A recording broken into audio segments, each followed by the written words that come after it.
Hello, good afternoon mga kadogo. Pasensya na, now lang uli ako nakapag-vlog mga kadogo ha. So kulit ako, nasan doon si Pickles. Eto si Pickles. Eto si Cotton.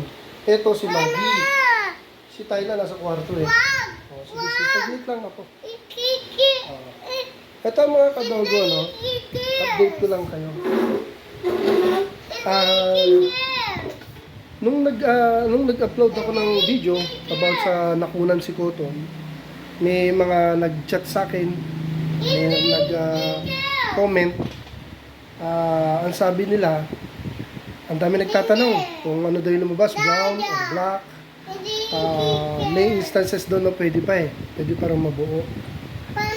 Yun ang sabi po nila, no? Kasi ako 2 beses ako nakunan. Isa si Maggie, nag-dispose ng black.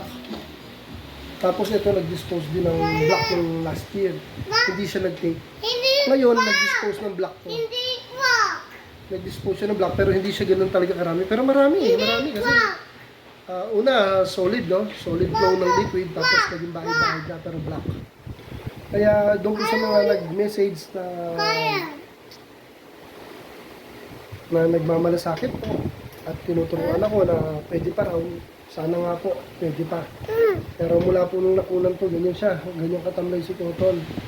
Pero hopefully, sana nga magkatutog po yung sabi ninyo na pwede pa. Kasi umaasa rin po ako dyan. Family ko, yan yung aking best friend, si Henry Birol III. So sana nga po totoong pwede pa to. So mga kadogo, in-update ko lang kayo mga kadogo. Tingnan nyo ang katawan na matamlay talaga siya. Hindi ko gaya na ito. So mga kadogo, yun na lang muna mga kadogo ha. Kulit na ako na itong sitio ko. Ito, ang kulit eh. Mas makulit pa sa sitio to. Ito lang mga kadogo ha. In-update ko lang kayo about kay Cotton. Have a nice day and God bless. Thank you for watching.